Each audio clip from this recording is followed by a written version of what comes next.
많은 자료를 원하시는 분은 카페에 오시면 체계적으로 자료가 정리되어 있습니다. 정보통신 기사 9주차겠습니다. 본 강의는 11주차까지 목표로 하고 있는데요. 9주차니까 이제 얼마 안 남은 것 같습니다. 좀 더 힘내서 따라오시기 바랍니다. 여러분이 올리는 공부 자료는 요 정보통신 기사 필기에 올리면은 다른 분들과 비교하면서 계속 공부하시기 바랍니다. 예, 그 캐리어이던의 5가지 그 특징이라고 했는데요.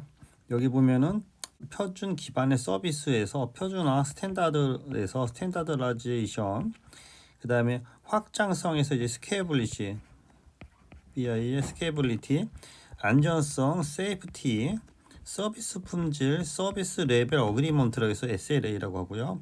서비스 관리에서 서비스 매니지먼트에서 다 이걸 S로 시작해서 외우시면 돼요. S. 그래서 서비스 품질 또는 이걸 QS라고도 하고요. 그래서 이런 식으로 해서 영문과 이어서 정리하시기 바랍니다. 캐리어 이더넷은 MSPP에서 좀 더 이제 발전한 건데요.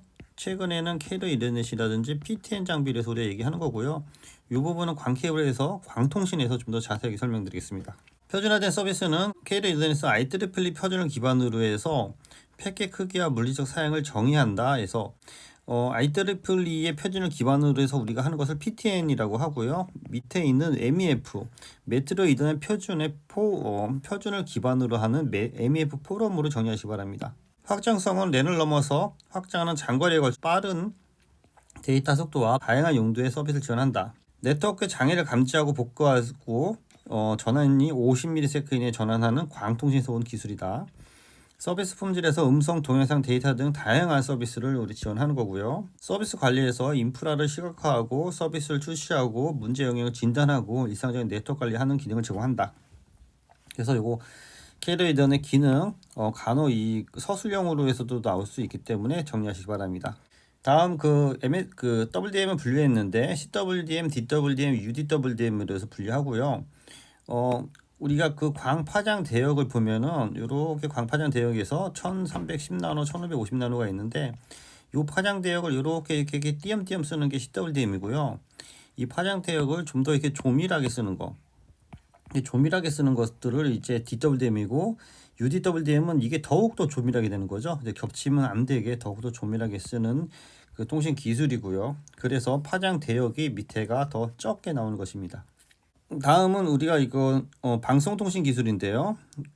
스테가노그래피, 워터마크, 핑거프린트에서 다 보안을 강화하는 그런 기술이라고 할 수 있겠습니다. 워터마크는 우리가 그 원본을 추적을 가능한 거고요. 핑거프린터나.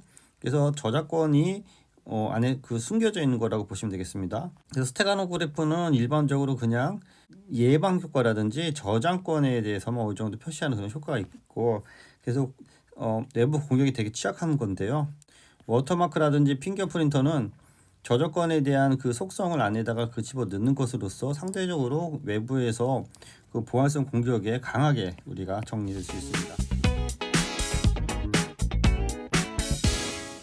화상에서 또 가장 많이 나오는 게 H.323인데 H.323은 주로 패켓 베이스 멀티미디어 커뮤니케이션 솔루션으로서 랜에서 화상회를 지원하는 솔루션이라고 할 수 있겠습니다. RNC 코드에서 런 렌스 코딩에서 반복 길이 코딩이 나오는데요. 연속적으로 반복되는 그 정보들을 짧게 표현하는 방법이죠. 그래서 여기 그 수지에 비해서 A가 10개 표시되어 있으면은 A의 골뱅이 10으로 해서 요 10개라는 걸 표시하는 거. 이러한 코딩 방법을 RNC 코딩 방법이라고 합니다. 그래서 방송통신에서는 그 정보를 그 압축을 해야 되는데요. 압축 알고리즘이 크게 손실 압축과 무손실 압축이 있고, 손실은 변환 압축과 예측 압축이 있고, 무손실 압축이 엔트로피 압축이 있는데, 거기 길이의 가변 부호 압축과 통계적 부호 압축이 있고, 그 안에 또 허프만 부호와 산술 부호 방법을 해서 다양한 압축 방법으로 구분된다라는 정도만 이해하시기 바랍니다. 우리가 임의의 화상, RGB 화상이 있을 때 얘를 우리가 그 YCR, CB에서 색차라든지 색깔 정도로 이렇게 변환하고요. 그것을 기본적으로 제 고선명이 YCR, CB를 4대 4대 4로 하면은 이제 정보가 많이 필요하지만 설명성이 높은 거고, 요 그 Y 정보, 그 색차 정보가 우리가 중요하기 때문에 Y 정보를 4대 2대 1이라든지 4대 2대 2도 해서 최소한의 대역을 줄여서 보내는 방법이 되겠습니다. 그래서 디스크리트 코사인 트랜스포머를 통해서 요 그 화면의 정보를 이렇게 지그재그로 해서 우리가 그 압축을 하고요. 얘를 이제 다시 인코딩을 해서 보내는 건데요. 쉽게 얘기하면 이렇게 사람이 이렇게 있으면은 요 사람 배경 안에 이런 것들은 동일한 원소라는 거죠. 그래서 이런 것들을 압축을 할 때 이런 식으로 압축을 한다는 거예요. 이런 식으로 압축을 하고 그래야지 여기서 불필요한 정보가 많이 없어지고 여기 그 빈 공간 영역들은 같은 정보를 압축을 해서 빠르게 처리한다라는 게 되겠습니다. 압축에는 앞서 얘기한 무손실 압축에서 로스니스 컴플레션이 있어서 이 손실을 없이 압축하는 방법은 런렌스 코딩, 허프만 코딩, 넘펠 지프 코딩 등이 있어서 요 세 가지를 암기하셔야 됩니다. 엠팩에 대해서 정리했는데요. 엠팩 21은 유통에 관한 겁니다. 그래서 엠팩에서 멀티미디어 어플리케이션의 개방형 프레임을 정의하기 위한 표준이고요. 엠팩에 대한 어떤 그 영상을 제작하고 이것에 대한 유통 방법에 대해서 얘기한 거고요. 엠팩1은 초기에 동영상 멀티미디어에 대한 그 표준이고요. 오디오 비디오에 대한 어떤 그 동영상 표준으로 CD라든지 케이블 TV 등에서 많이 사용했습니다. 엠팩2는 오디오, 비디오 인코딩에 대해서 좀 더 향상된 거고요. 이것을 ISO 13818로서 공표했고 엠팩2는 디지털 위성 방송이라든지 유선 TV 방송, 오디오, 비디오 정보를 함께 하고 있어서 TV 쪽으로 확장됐고요. 엠팩4는 엠팩2에서 좀 더 확장된 것으로서 엠팩의 영상, 음성을 데이터를 저장하고 엠팩5, 엠팩2와 같이 비주얼이나 영상, 파일 등에 대한 구성으로 되어 있습니다. 그래서 테레비 방식은 크게 HD가 1920 곱하기 1080으로 되어 있고요. 이것에 대해서 UHD가 얘의 2배 한 3840 곱하기 2160으로 되어 있고 UHD는 7680 곱하기 4K UHD는 4320으로 해서 이게 그 배로 늘어나는 규칙이라고 할 수 있겠습니다. 요 중간에 있는 것들은 참조만 하시고요. 국내 디지털 TV 방송에 대해서 방송을 처리하는 방법인데요. 영상 데이터와 음성 데이터가 있으면은 이 영상은 비디오 인코딩에서 엠팩2로 처리하고 오디오는 돌비 AC3로 해서 트랜스포트 먹스에서 얘를 두 개를 혼합해서 8VSB 전송 시스템으로 해서 RF로 송신하는 구조가 되겠습니다. 이건 ATSC 우리 1.0에 대한 시스템에 대한 디지털 TV 전송 방식이 되겠습니다. 보안 쪽에 746페이지 보면은 관물기라고 해서 우리가 보안 저책이 기술적 보호, 관리적, 물리적 보호를 나누고요. 기술적 보호는 접근 통제, 암호화, 백업 시스템 등이 포함되고 관리적은 보안 체계에 대한 결제, 승인, 관리에 대한 작성 등 사람에 대한 관리 체계가 되겠고요. 물리적 보호 대책은 재해 대비 출입 통제 등이라든지 외부에서 내부로 들어오는 것에 대한 물리적인 보안 대책이 되겠습니다. 그래서 크게 기밀성, 무기성, 가용성이 기본적인 거고요. 그래서 무기, 가로 외우시고 그 외에 인증, 부인 방지, 책임 추정이 있습니다. 기밀성은 기밀성한테 들어가는 거기 때문에 인가된 자만 기밀성을 만난다. 그래서 기밀성. 무결성은 불법 접근에 의한 정보가 변경되지 않게 하는 거고 가용성은 언제든지 자원을 사용 가능하게 한다 해서 요게 읽으면 헷갈리지 않는데 시험에 나오면은 이게 헷갈릴 수 있어요. 인증은 정당한 사용자임을 확인하는 거고 부인 방지는 구매자가 샀는데 안 샀다라고 해서 이거를 거부하는 거를 그러니까 부인이 샀는데 이거를 안 샀다라고 발뺌하는 거를 막는 방법이다. 뭐 그렇게 외웠던 것 같아요. 책임 추적성은 보안 사고 발생 시 책임 초대에 대한 방법에 대한 파악을 하는 것이 되겠습니다. IDS IPS에 대해서 있는데요. IDS IPS는 인트루션 디텍션과 인트루션 프리벤션에서 이상 징후에 대한 탐지 방법과 그 다음에 이상 징후에 대한 사전 예방 방법에 대해서 정의하고 있습니다. 크게 세 가지 방법인데요. 시그너처 기반과 행위 기반과 룰 기반으로 나눠집니다. 그래서 시그너처 기반은 이미 알려진 어떤 그 패턴에 대해서 탐지하는 거고요. 행위 기반은 네트워크에 흐르는 데이터를 학습해서 비정상적인 트래픽이라든지 갑자기 인계값이 높아지는 것에 대해서 탐지하는 거고요. 룰 기반은 정해진 규칙에 활용해서 탐지하는 기법이 되겠습니다. 우리가 방화벽도 크게 스테이트풀 인스펙션 방법과 스테이트 리스 인스펙션 방법이 있는데요. 스테이트풀은 데이터 패켓 내 모든 것을 전부 추적하는 거고요. 스테이트 리스는 사전에 설정된 값을 기본으로 해서 동작하는 방법이다. 그래서 룰은 둘 다 지원을 하지만 포워드와 디스카드에 대해서는 흐름 상태를 지속적으로 지원해서 이제 추적을 하는 거고요. 스테이트 리스 인스펙션은 흐름 상태나 추적은 안 하고 기본적인 설정으로만 지원하는 겁니다. 그래서 스푸핑 공격 방어가 스테이트 풀리스트 방법이 더 좋은 거고요. 트래픽 추정 기능이 있어서 스테이트 풀 인스펙션이 더 좋지만 부하가 많이 드는 부분이 단점이 되겠습니다. 디도스 공격에 대해서 정리했고요. 디도스 공격은 공격자가 임의의 커맨드 앤 컨트롤 서버를 둬서 커맨드 컨트롤 서버들이 좀비 PC를 감염시켜서 이 좀비 PC가 특정한 어떤 기기를 공격하는 방법이 되겠습니다. 디도스는 디스트리뷰트 디나이 오브 서비스에서 웹사이트나 또는 네트워크 리소스의 운영이 불가능하게 악성 코드를 또는 악성 트래픽을 대용량으로 공격하는 부분이고요. 디독스를 하기 위해서는 공격자는 머리어를 사용하거나 보안이 취약한 점을 이용해서 악의적인 컴퓨터의 디바이스들을 이렇게 감염시켜서 특정 서버라든지 PC 등을 공격해서 다운시키는 것으로서 ICMP라든지 IDMP, UDP를 통해서 지속적으로 패킷을 쏴서 해당하는 그 목적지를 다운시키는 방법이 되겠습니다. 암호화 방법은 크게 우리가 그 공개키 암호화 방법과 비공개키 암호화 방법인데요. 공개키 암호화 방법은 기본적으로 수신자가 공개키와 개인키를 이렇게 쌍을 형성합니다.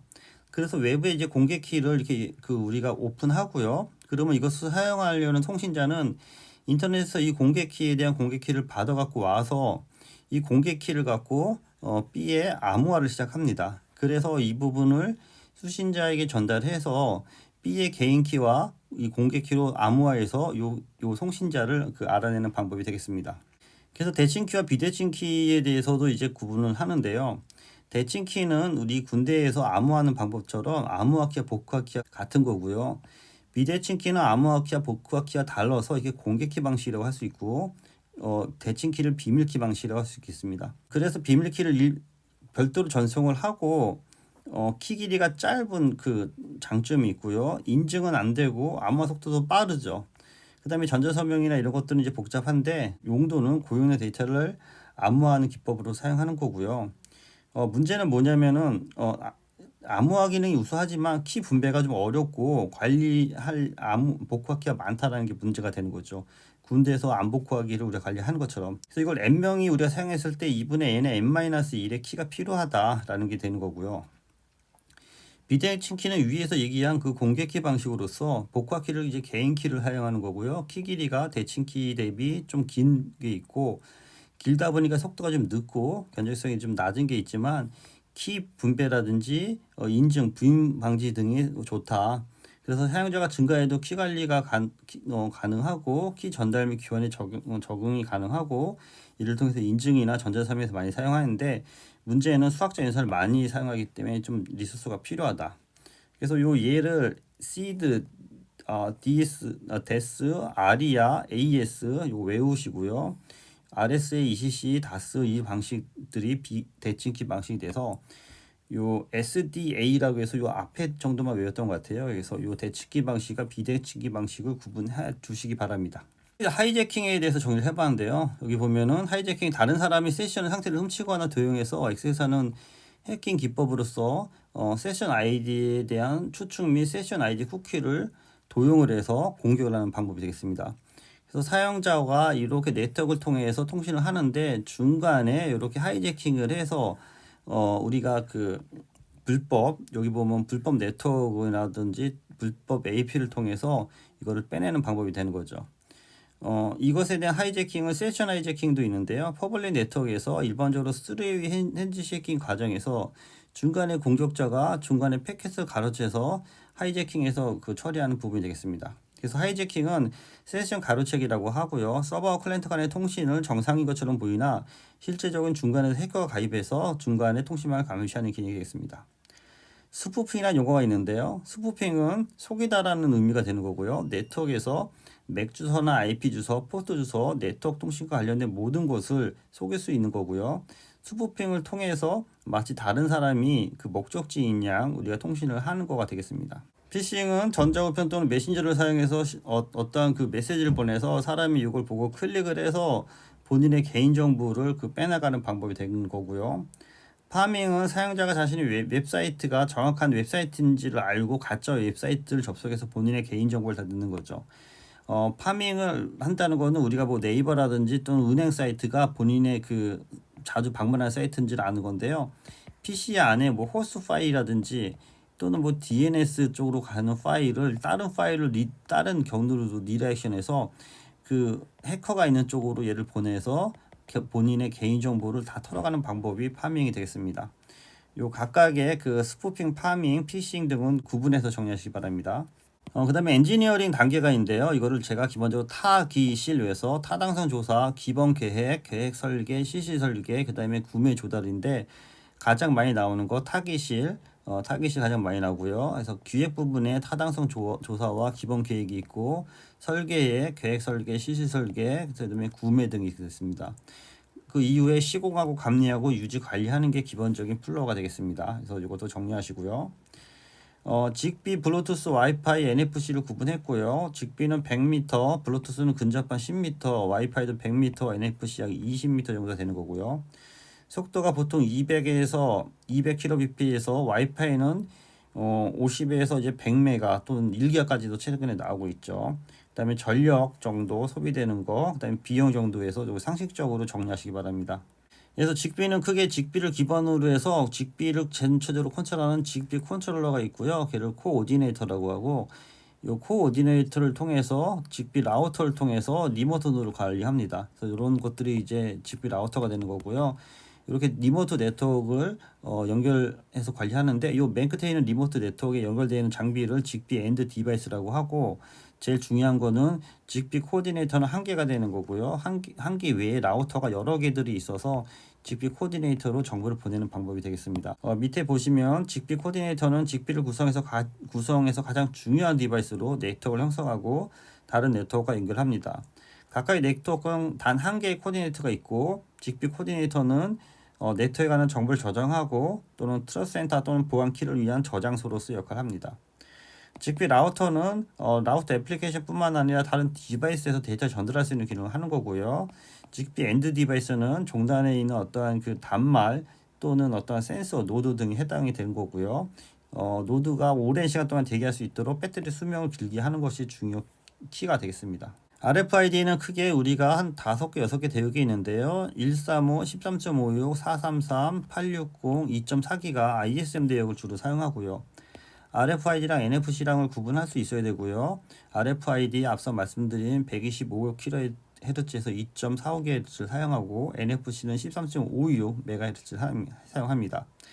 RFID 보통 100m 약간 멀어도 되는데 NFC는 IC 카드에 교통카드나 카드에서 있는 것처럼 근접하면서 10cm 이내에서 통신이 되는 거고요. RFID는 단방향 통신이고 NFC는 양방향 통신이 가능하고 주로 RFID는 장거리고 NFC는 이제 보안성이 높다라는 게 주요 특징이 되겠습니다. 그래서 밑에 RFID의 구성이 있는데요. RFID 태그와 안테나, 리더, 호스트로 이렇게 구성이 됩니다. 그래서 태그는 그 전원 유무에 따라서 패시브 방식과 액티브 방식이 구분되어 있고요. 패시브 방식은 내부에 별도 전원 공급이 없이 구조가 간단하고 수명이 반영구적이나 판독거리가 짧고 고출력 리더를 사용하는 게 단점이고요. 액티브 방식은 내장 배터리를 사용하는 거고 온도나 외부 환경에 따라 10년까지 사용할 수 있고 전원이 있어서 장거리가 가능하나 문제는 배터리 비용에 대한 비용 상승에 대한 문제가 있습니다. 예, 여기까지 이제 참조해서 정리하시고요. 이러한 그 기타 기술까지 전반적으로 보시면서 여러분의 그 정보통신 기사 시험을 준비하시기 바랍니다. 네, 이상입니다. 수고했습니다.